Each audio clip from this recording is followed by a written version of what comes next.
الحمد لله نحمده ونستعينه ونستغفره ونؤمن به ونتوكل عليه ونعوذ بالله من شرور أنفسنا ومن سيئات أعمالنا من يهده الله فلا مضل له ومن يضلله فلا هادي له وأشهد أن لا إله إلا الله وحده لا شريك له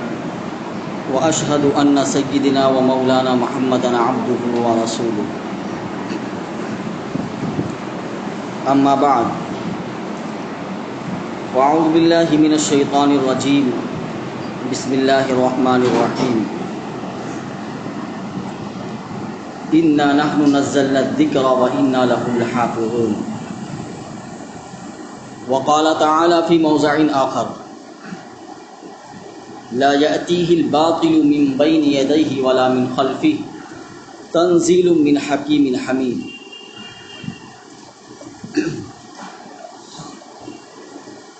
عن ابن عمر رضي الله عنه قال قال رسول الله صلى الله عليه وسلم إن الله يرفع بهذا الكتاب أقواما ويزع به آخرين صدق الله المولانا العظيم وصدق رسوله النبي الكريم ونحن على ذلك لمن الشاهدين والشاكرين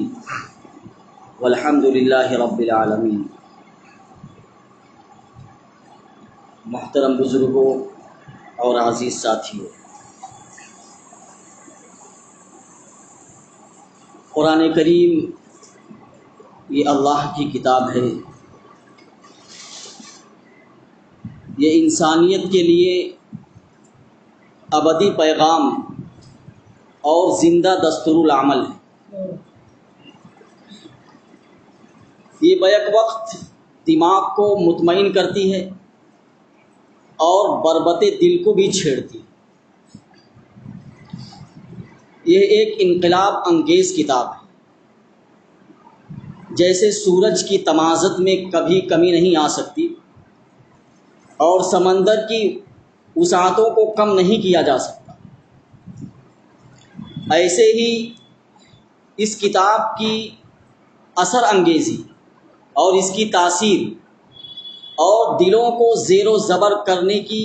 صلاحیت اور فکر و انداز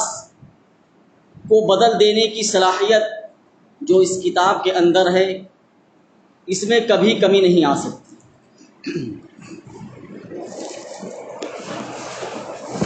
قرآن کریم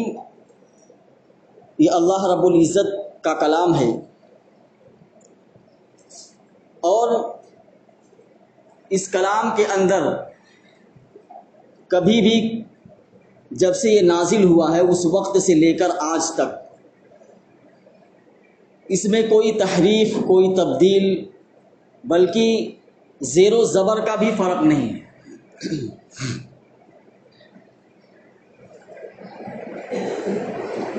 دنیا کی بہت ساری کتابیں ہیں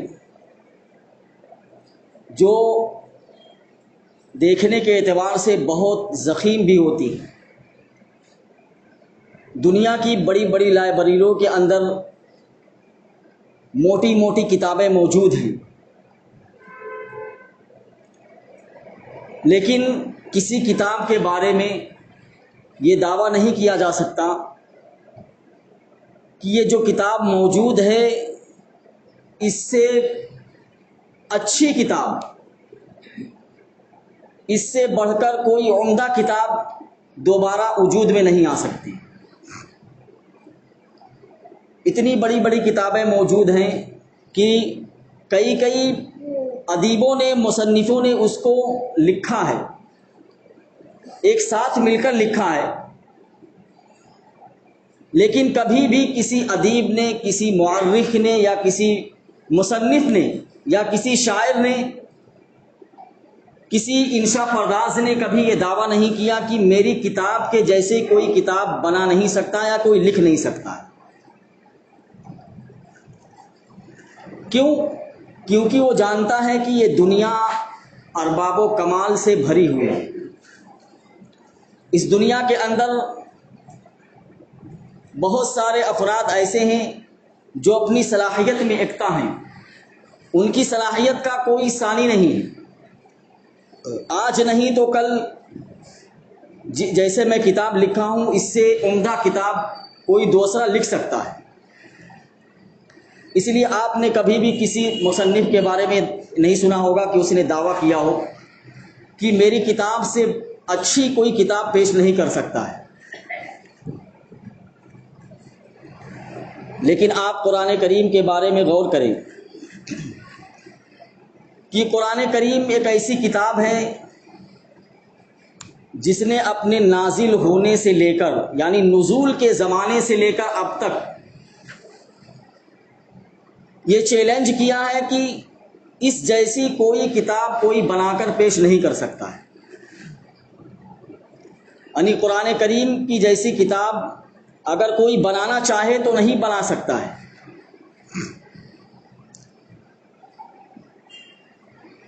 اب تو قرآن کریم کے نزول کا زمانہ نہیں، لیکن جس زمانے میں قرآن کریم نازل ہو رہا تھا، قرآن کریم کا نزول ہو رہا تھا، اس زمانے میں آپ غور کریں کہ یہ قرآن کریم کن لوگوں کے درمیان نازل ہو رہا تھا۔ وہ ایسے لوگ تھے جن کو اپنی زبان پر، جن کو اپنی صلاحیت پر، جن کو اپنی بلاغت پر، اور جو ادب کے شہسوار سمجھے جاتے تھے، فصاحت و بلاغت میں ان کا کوئی ثانی نہیں تھا۔ وہ اپنے آپ کو عربی کہتے، یعنی کہتے تھے کہ ہم عرب والے ہیں، ہم عربی زبان کو جاننے والے ہیں، اور دوسرے لوگوں کو عاجمی کہا کرتے تھے، یعنی دوسرے لوگ گونگے ہیں، اپنے آپ کو قد آور، دوسرے لوگوں کو کوتاہ قد کہا کرتے تھے۔ ایسے لوگوں کے درمیان یہ قرآن کریم نازل ہو رہا تھا، اور اس نزول کے زمانے میں قرآن کریم نے یہ چیلنج کر دیا کہ اگر تم کو یہ شک ہے، اگر تم محمد عربی صلی اللہ علیہ وسلم پر اس نازل ہونے والے وحی کے بارے میں یہ گمان ہے کہ یہ انسانی کلام ہے، خدا کا کلام نہیں ہے، تو یہ قرآن کریم تمہارے درمیان نازل ہو رہا ہے، یہ قرآن کریم محمد عربی صلی اللہ علیہ وسلم پر اتارا جا رہا ہے۔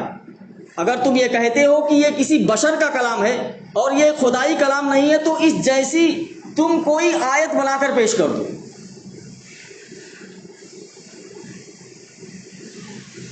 وہ ہمارے جیسے لوگ نہیں تھے جن کے درمیان میں قرآن کریم کا نزول ہو رہا تھا، وہ ہم جیسے لوگ نہیں تھے۔ میں نے کہا نا کہ وہ ادب کے شہسوار تھے، اور ان کو اپنی شاعری پر اور قادر الکلام ہونے پر اتنا فخر تھا، وہ سمجھتے تھے کہ ہم سے زیادہ قادر الکلام شاعر کوئی نہیں ہو سکتا ہے، ہم سے زیادہ فصاحت و بلاغت کا ماہر کوئی نہیں ہو سکتا ہے۔ اور وہ تو اس کوشش میں دن رات لگے ہوئے تھے کہ کسی طرح محمد عربی صلی اللہ علیہ وسلم کو نعوذ باللہ جھوٹا ثابت کر دیں۔ ہمیشہ ان کی کوشش رہی تھی کہ یہ اسلام کا انقلاب، اسلامی تعلیمات، اس کا جو سیلاب لوگوں کے درمیان بڑھتا جا رہا ہے، اور اسلامی تعلیمات لوگوں میں جو عام ہوتی جا رہی، لوگ مسلمان بنتے جا رہے ہیں، کسی طریقے سے اس اسلامی انقلاب کو پھیلنے سے روک دیا جائے۔ تو ان کے لیے بہت آسان کام تھا کہ جب قرآن نے یہ چیلنج کیا کہ اس قرآن کی جیسی کوئی کتاب تم پیش کرو، تو ان کے لیے بہت آسان تھا کہ اس قرآن جیسی کوئی کتاب یا کوئی آیت پیش کر دیتے اور قرآن کریم کے بڑھتے ہوئے سیلاب کو روک دیتے۔ لیکن چونکہ یہ کوئی انسانی کلام نہیں تھا، وہ لوگ جو اپنے آپ کو فصاحت و بلاغت کے ماہر سمجھتے تھے، وہ سمجھتے تھے ہم بہت بڑے انشا پرداز ہیں، ہم بہت بڑے قادر الکلام شاعر ہیں۔ اس چیلنج کو سن کر اپنے دل کے اندر ایک گھٹن محسوس کرتے تھے، اس چیلنج کو سن کر یہ فکر میں رہتے تھے کہ یہ تو انسانی کلام ہے ہی نہیں، ہم اس کا مثل کیسے پیش کر سکتے ہیں۔ اگر کوئی انسانی کلام ہوتا تو ہم بھی ایک انسان ہیں، اس جیسا کلام ہم پیش کر دیتے۔ قرآن کریم نے کہا قُلْ لَئِنِ اجْتَمَعَتِ الْإِنسُ وَالْجِنُّ عَلَىٰ أَن يَأْتُوا بِمِثْلِ هَٰذَا الْقُرْآنِ۔ قرآن کریم نے کہا کہ تم اکیلے نہیں، جتنے بھی جنات اور انسان ہیں سب کو بلا لو اور سب مل کر اکٹھے اس قرآن کا مثل تم پیش کر دو۔ لیکن کسی شاعر نے، کسی ادیب نے اور کسی بھی قادر الکلام مصنف نے یا کسی ادیب نے اس قرآن کے چیلنج کو قبول نہیں کیا۔ قرآن نے اپنے اس چیلنج کو اور کم کر دیا، کہا کہ اچھا ٹھیک ہے، تم اس قرآن کی جیسی کوئی کتاب پیش نہیں کر سکتے تو ہم ذرا نیچے اترتے ہیں، تم اس جیسی 10 آیتیں ہی بنا کر پیش کر دو، 10 سورتیں ہی بنا کر پیش کر دو۔ لیکن قرآن کریم کے اس چیلنج کے جواب میں سناٹا طاری رہا، کہیں سے کوئی آواز نہیں آئی، اور قرآن کریم نے نیچے اتر کر اور بھی اپنے چیلنج کو کم کیا، ہلکا کر دیا کہ چلو تم 10 سورتیں نہیں بنا سکتے ہو تو کم سے کم اس جیسی ایک آیت ہی بنا کر پیش کر دو۔ آپ کیا سمجھتے ہیں؟ کیا وہ لوگ نہیں سمجھتے ہوں گے کہ جب قرآن کے بڑھتے ہوئے سیلاب کو روکنے کے لیے تو بہت آسان نسخہ ہے، ہم اس جیسی ایک آیت بنا کر پیش کر دیں اور قرآن کو جھوٹا ثابت کر دیں؟ لیکن دوستو نہیں، ان لوگوں نے قرآن کے اس چیلنج کے سامنے اپنے گھٹنے کو ٹیک دیا اور قرآن جیسی ایک آیت بھی بنا کر محمد عربی صلی اللہ علیہ وسلم کو دکھا نہیں سکے۔ وہ کیوں؟ کیونکہ یہ کوئی انسانی کلام ہے ہی نہیں۔ یہ انسانی کلام اگر ہوتا تو اتنے بڑے بڑے ادیب اور اتنے بڑے بڑے عرب اور عربی زبان کو جاننے والے، جن کو فصاحت و بلاغت کا امام کہا جاتا تھا، وہ لوگ ضرور اس قرآن کا مثل بنا کر محمد عربی صلی اللہ علیہ وسلم کو پیش کر دیتے۔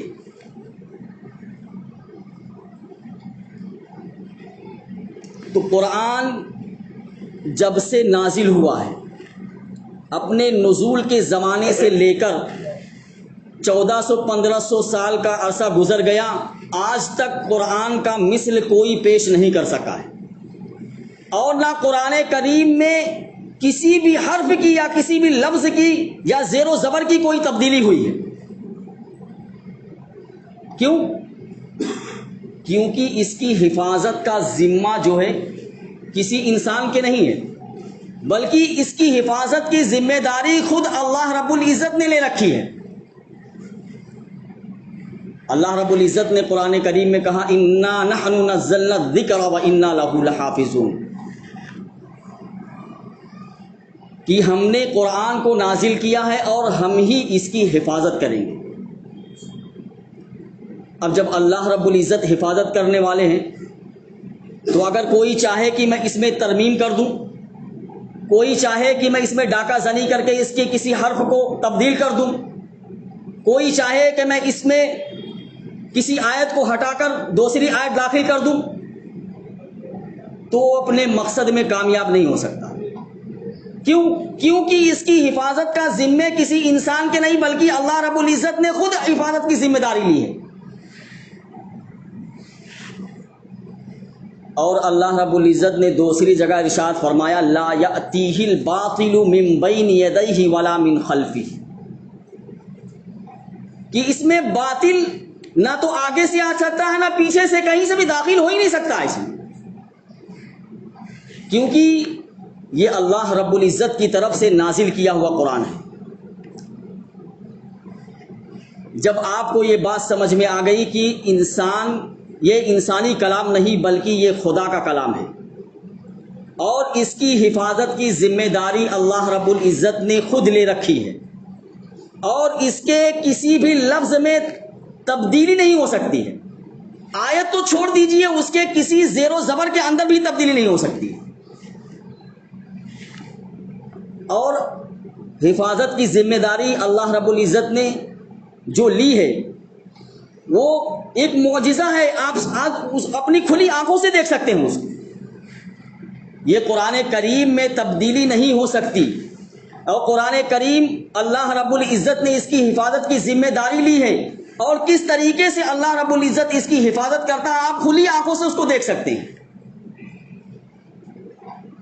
دنیا میں لوگ اپنی کتابوں کے لیے اور اس کو محفوظ رکھنے کے لیے کتابت اور طباعت کی طرف محتاج ہوتے ہیں. یعنی کتابت کے ذریعے سے، طباعت کے ذریعے سے اس کو محفوظ کر لیتے ہیں تاکہ ہماری کتاب جو ہے محفوظ رہے. لیکن اللہ رب العزت قرآن کریم کی حفاظت کے لیے اس طریقے کو اختیار کر رکھا ہے کہ اس کو نسخوں کی ضرورت نہیں ہے، بلکہ اللہ رب العزت نے اس کو سینوں کے ذریعے سے محفوظ کر رکھا ہے. آپ دیکھ لیجئے قرآن کریم کے کتنے حافظ دنیا کے اندر موجود ہیں، کروڑوں کی تعداد میں. قرآن ان کے سینوں کے اندر محفوظ ہے. اگر کوئی کاغذی نسخے سے پوری دنیا مل کر اگر کاغذی نسخے سے اس قرآن کے کسی حرف کو اگر ہٹا بھی دے، اولاً تو ہٹا نہیں سکتا ہے، لیکن بالفرض اگر کاغذی شعر بن کر بھی وہ قرآن کے کاغذی نسخے سے اس کو مٹا دے تو جو قرآن اللہ رب العزت نے بوڑھوں، بچوں اور نوجوانوں کے سینے میں محفوظ کر رکھا ہے اس کو تو مٹا نہیں سکتا ہے نا. اگر کاغذ سے نسخوں کو مٹا دیا تو دل کے اندر جو نسخہ ہے اس کو کیسے مٹائے گا؟ وہ نسخے جو سینوں کے اندر محفوظ ہیں وہ دوسرے دن لاکھوں کی تعداد میں وہ سینے اپنے دل سے نکال کر ان نسخوں کو تیار کر سکتے ہیں. ابھی رمضان آ رہا ہے نا، آپ دیکھیں قرآن کریم تراویح کے اندر بچے، بوڑھے، نوجوان اور چھوٹے چھوٹے بچے اپنی مسحور کن آواز سے ایسی تلاوت، ایسی آواز کی دلوں کو متحیر کر دیتی ہے. اتنی خوشکن اور خوشگلو کے ساتھ قرآن کریم کی تلاوت کریں گے. یہ کیا ہے؟ یہ قرآن کریم کی حفاظت کی ذمہ داری اللہ تعالیٰ نے لی ہے، اور سینوں کے اندر اللہ رب العزت نے اس کو محفوظ کر رکھا ہے.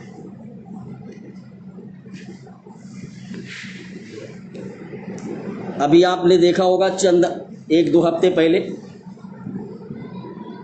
سوشل میڈیا کے ذریعے سے آپ کو پتہ چل گیا ہوگا کہ ایک ملعون اور بدبخت شخص نے،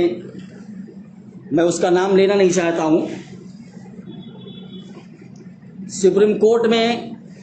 یہ رٹ اور پٹیشن داخل کی ہے کہ قرآن کریم کی 26 آیتوں کو نکال دیا جائے. یعنی اس مطالبے کو آپ سوشل میڈیا کے ذریعے سے معلوم کر لیے ہوں گے، آپ کو پتا ہوگا کہ وہ کون شخص ہے.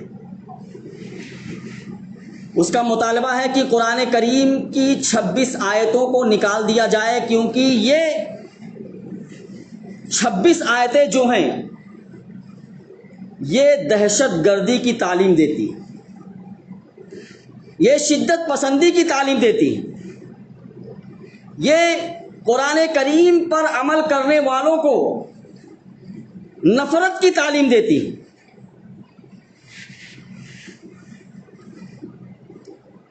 ویسے تو اس شخص کے خلاف بہت سارے بدعنوانی کے مقدمات درج ہیں، لیکن اپنی جھوٹی شہرت کے لیے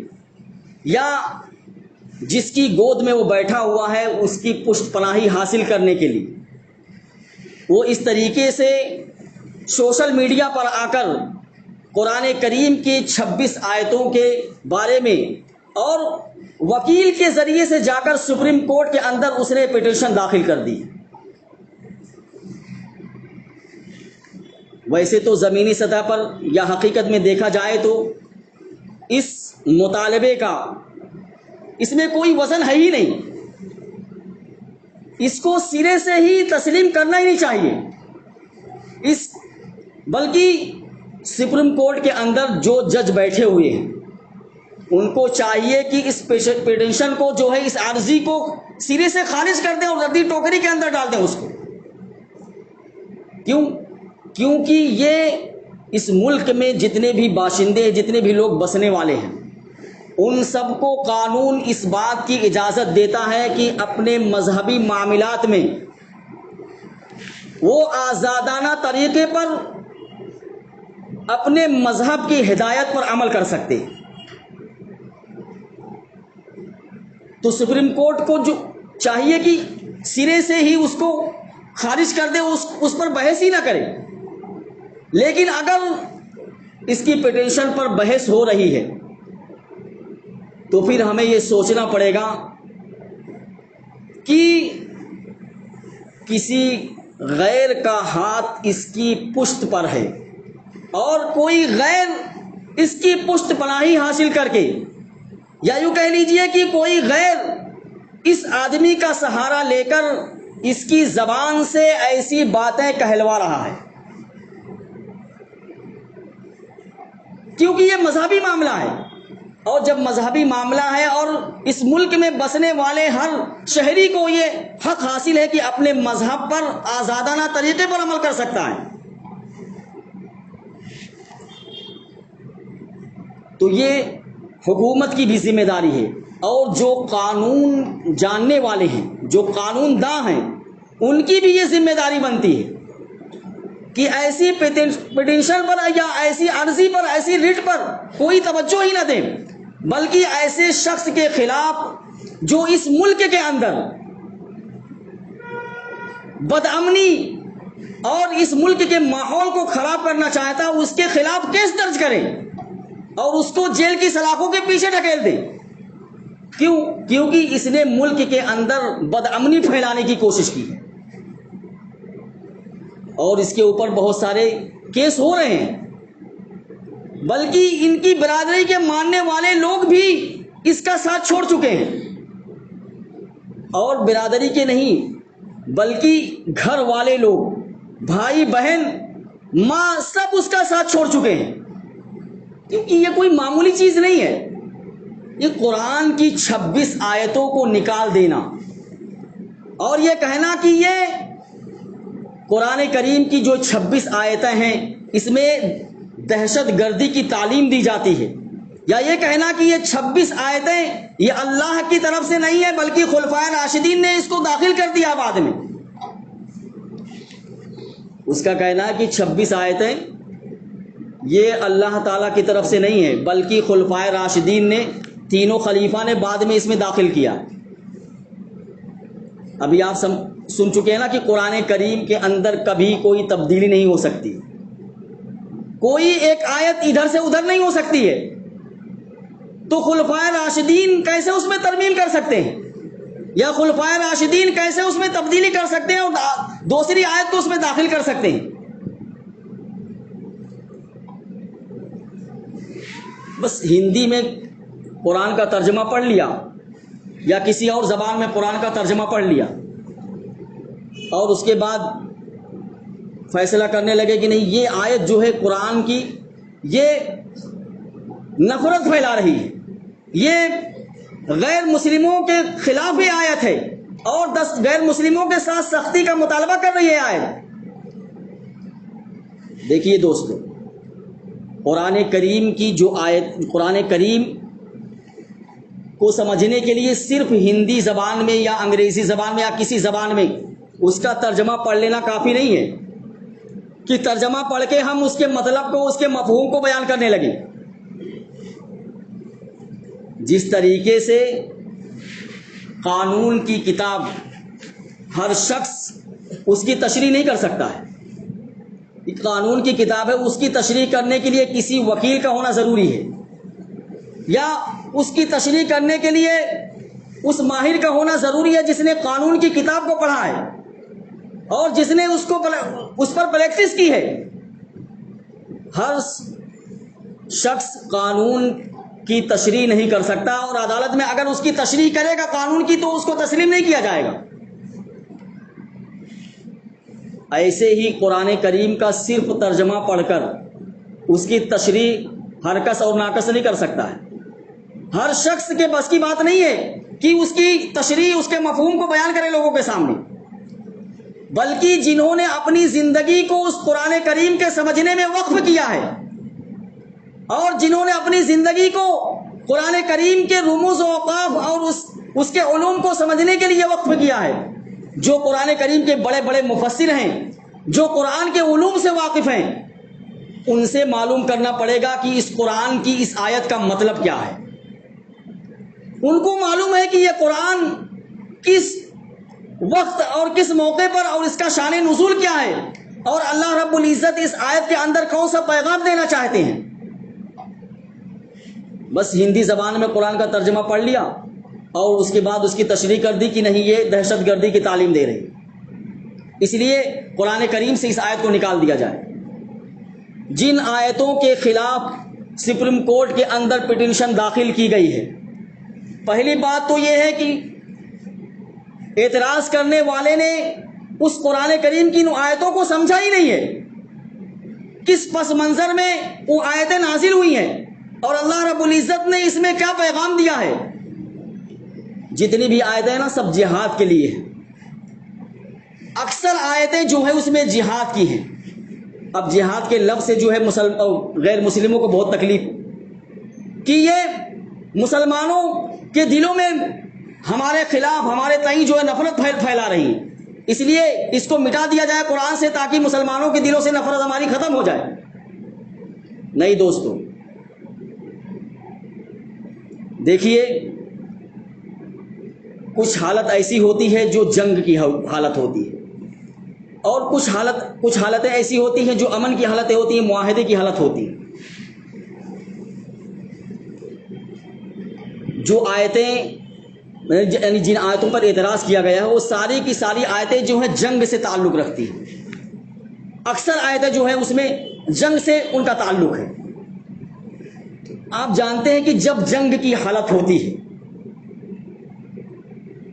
ظاہر سی بات ہے دشمن حملہ کرنے والا ہے، تو ہمارے دل کے اندر ہمیشہ یہ خوف رہے گا کہ دشمن جب ہمارے اوپر حملہ آور ہے، حملہ کرنا چاہتا ہے، تو کسی بھی وقت ہمارے اوپر حملہ کر کے ہماری جان کو، ہمارے مال کو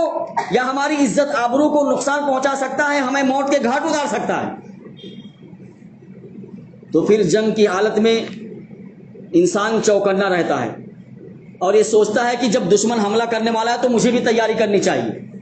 ایسا نہیں ہے کہ ہم کو معلوم ہو گیا کہ دشمن حملہ کرنے والا ہے اور ہم ہاتھ پر ہاتھ رکھ کے بیٹھے رہے اور دشمن ہمارے ساتھ جو چاہے وہ حملہ کر کے نکل جائے، ہمارا قصہ تمام کر کے نکل جائے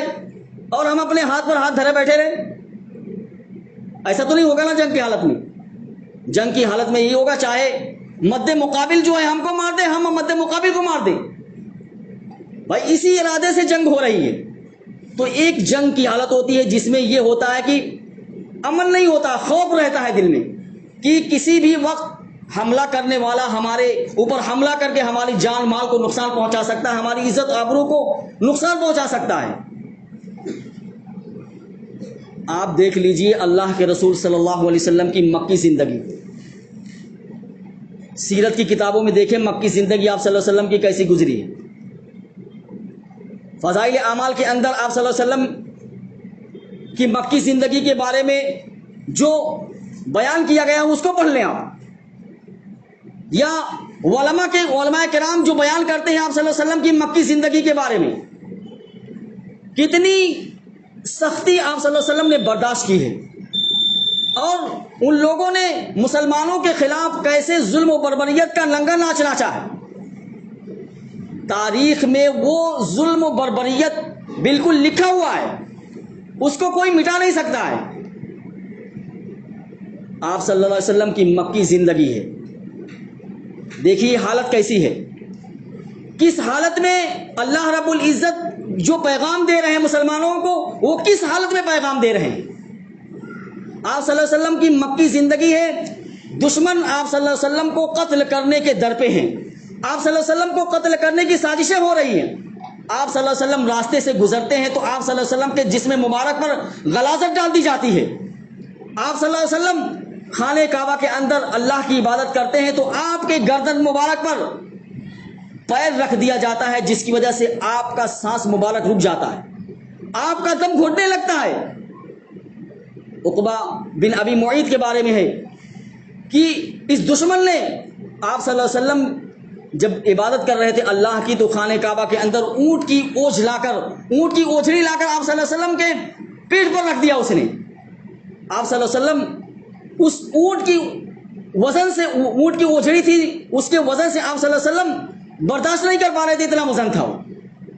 آپ صلی اللہ علیہ وسلم اٹھ نہیں پا رہے تھے۔ بتائیے یہ ایسی حالت ہے کہ مسلمان ظلم و ستم کی چکی میں پس رہے ہیں، اور دشمنان اسلام صرف آپ صلی اللہ علیہ وسلم کو ہی نہیں بلکہ جنہوں نے آپ صلی اللہ علیہ وسلم کی دعوت پر لبیک کہہ دیا، جن کو صحابہ کرام کہا جاتا ہے، وہ صحابہ کرام کو بھی یہی تکلیفیں دی جانے لگی۔ آپ دیکھ رہے بلال حبشی رضی اللہ عنہ کے بارے میں فضائل اعمال کے اندر پڑھ لیں، کیسے ظلم و ستم کا نشانہ بنایا گیا ان کو، خباب و خبیب کے ساتھ کیسا ظلم و ستم کا نشانہ بنایا گیا ان کو، اور سمیہ رضی اللہ عنہا کیسے مظلومانہ طریقے سے ان کو شہید کیا گیا۔ یہ ساری حالتیں ہیں، بات آپ دیکھیے، ان حالتوں میں اگر کوئی دفاع کے لیے اپنے آپ کو تیار کر رہا ہے، کوئی اپنے بچاؤ کے لیے کوئی تدبیر اختیار کر رہا ہے، یا کوئی حکم اللہ رب العزت دے رہے ہیں اپنے مسلمانوں اسلام کے ماننے والوں کو، تو بتائیے اس میں کیا برائی ہے؟ یا اس میں اگر ہندوستان کے اندر مان لیا جائے کہ اگر جنگ کی حالت ہو جائے تو اور ایمرجنسی نافذ ہو جائے تو صرف سرحد پر رہنے والے فوجی کی ذمہ داری نہیں ہوگی کہ وہ ملک میں دشمن کو گھسنے نہ دے، بلکہ جب ایمرجنسی نافذ ہو گئی ہے تو اب اس ملک کے ہر شہری کا یہ فرض ہے کہ وہ اپنے آپ کو تیار کرے اور دشمن کو کسی بھی طریقے سے اس ملک کے اندر گھسنے نہ دے، اور یہ تدبیر اختیار کرنا اس کے دینی اور ملی اور قومی اور وطنی اس کا فریضہ ہوگا۔ وہ جب یہ حالت ہوتی ہے تو اپنے دفاع کے لیے اگر کوئی قدم اٹھا رہا ہے تو اس میں کون سا ظلم ہے؟ بتائیے اتنا ظلم۔ اگر آپ ہندوستان کی تاریخ لے لیں، یہاں ہندوستانی سیکولر ملک ہے، جمہوریت اس میں ہے، اگر کسی ایک خاص طبقے کو، یعنی یہ ہے کہ اس میں ہر آدمی جو بھی اس ملک میں رہتا ہے ہر ایک کو اس کے مذہب پر عمل کرنے کی آزادی حاصل ہے، تو اب اگر کسی گاؤں کے لوگوں کو کسی مذہب کی بنیاد پر اگر دشمن ان کا گھیراؤ کر لے، اس گاؤں کو دشمن چاروں طرف سے گھیر لے، تو اب کیا کرنا چاہیے؟ اس گاؤں والوں کو یہ کرنا چاہیے کہ دشمن ہمارے اوپر حملہ کرنے والا، اب ہم خاموشی سے ہاتھ پر ہاتھ رکھے بیٹھے رہیں، یا ہم کوئی تیاری نہ کریں؟ نہیں، بلکہ جب ایسی سچویشن پیش آ جائے، جب ایسی حالت پیش آ جائے کہ کسی خاص طبقے کے لوگوں کو نشانہ بنا کر لوگوں نے گھیر لیا ہے، تو اس وقت ہمارا قانون بھی اس بات کی اجازت دیتا ہے کہ اپنے دفاع کے لیے جو چاہے کوشش کرنا چاہے وہ کر لے۔ وہ کیونکہ اس کو معلوم ہے کہ دشمن ہمارے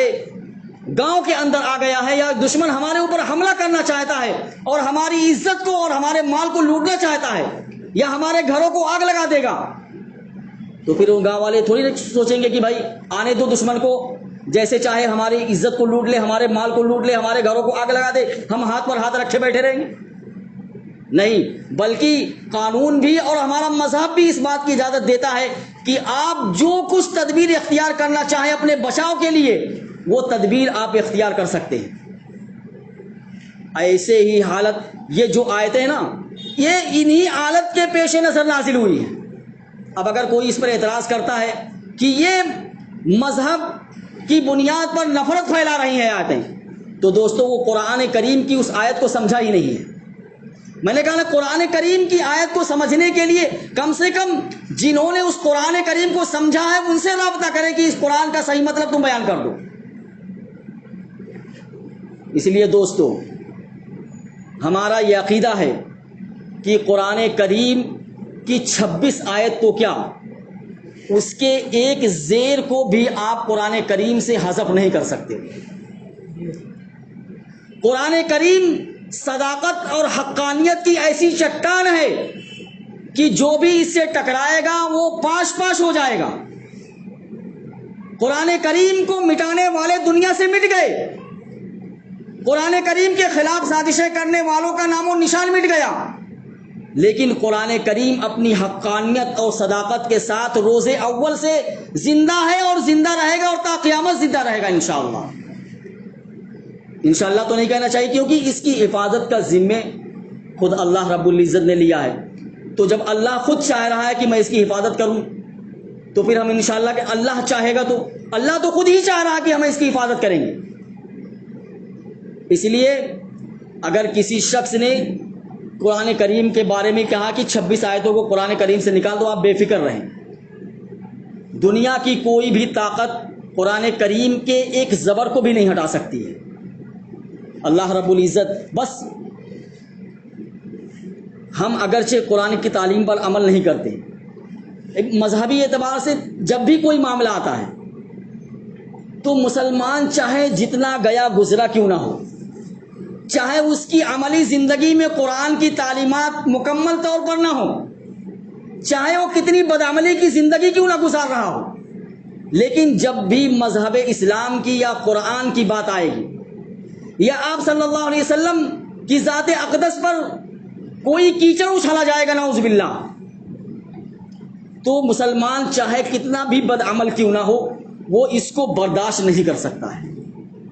اس کی ایمانی غیرت اس کو برداشت نہیں کر سکتی ہے کہ قرآن کریم پر یا رسول اللہ صلی اللہ علیہ وسلم پر کوئی گستاخ آپ صلی اللہ علیہ وسلم کی شان میں گستاخی کرے یا قرآن کریم کی تعلیمات پر کوئی انگلی اٹھائے، یہ کوئی بھی غیرت مند مسلمان اس کو برداشت نہیں کر سکتا ہے۔ اس لیے آپ بے فکر رہیں اور اللہ رب العزت سے یہ دعا کریں کہ جس شخص نے بھی یہ دعویٰ کیا ہے یا مطالبہ کیا ہے اللہ رب العزت اس کو اس دنیا کے اندر عبرت کا نشان بنا دے، اور یقیناً وہ عبرت کا نشان بن کر رہے گا۔ اور یہ تاریخ گواہ ہے، جس نے بھی قرآن کریم کے خلاف اپنی زبان کھولی ہے یا قرآن کریم کے خلاف اس نے سازش کی ہے، اللہ رب العزت نے اس کو دنیا کے اندر بھی عبرت کا نشان بنا دیا ہے۔ اللہ رب العزت کہنے سننے سے زیادہ عمل کرنے کی توفیق عطا فرمائے۔ وآخر الدعوانا الحمدللہ رب العالمین۔